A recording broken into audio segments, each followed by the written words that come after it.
What's up, peeps? I'm Aleks Mickelland, and I bring to you the 13th edition of my Euro 2012 previews. And I know what you're thinking, but I swear, it's purely coincidence. As today comes a team with good players, but prone to bad luck on the big stage. That's right, England is in the spotlight. Now, England's been a storied side, with lots of international history to its credit. But the innovators of football have just one major title to their name, that being the 1966 World Cup in front of their home fans. Closest they've come since was a third place showing at Euro 1968, a fourth place finish at the 1990 World Cup, and a semi-final berth at Euro 96. It's not as if England has a dearth of talent by any means.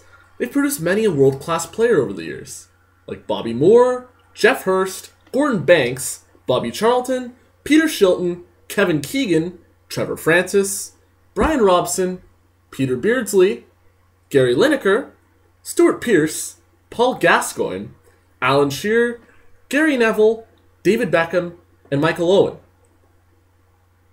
And these are just some of the stars who've represented the Three Lions proudly over the many years.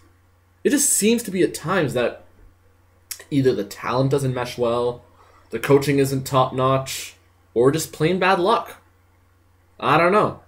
Keep in mind that they were on the outside looking in at Euro 08, failing to qualify in spectacular fashion thanks to a couple of losses against Croatia. The 2010 side was hyped by many to be one of the best English teams of all time. A lot of hype, and this was undoubtedly proven false, as they had an absolutely calamitous tournament capped off with a shellacking by the Germans.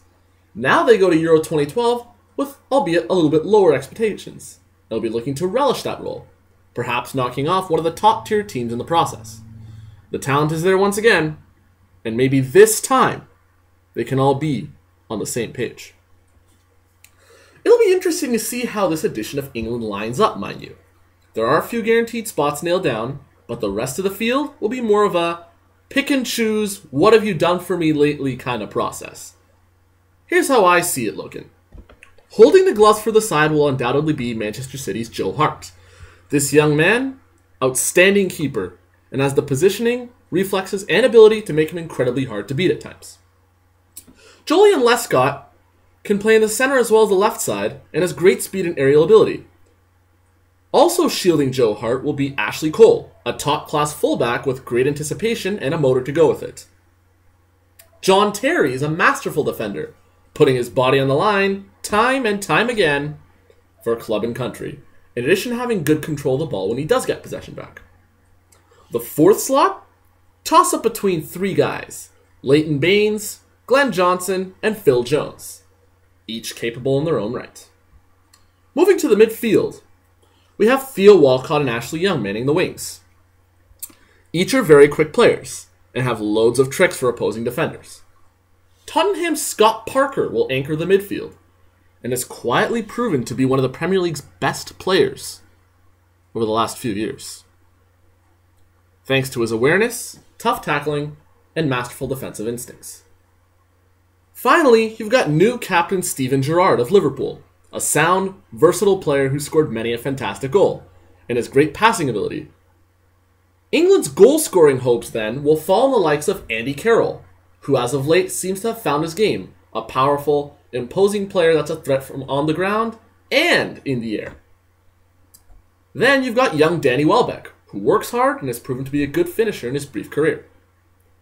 And, of course, you have Wayne Rooney. By far the star of the team, he's fast, good with dead balls, possesses great vision for a striker, and has absolutely lethal finishing ability. A real treat to watch when he's at his best, as he alone can put England over the top. Of course, this is England we're talking about, mind you.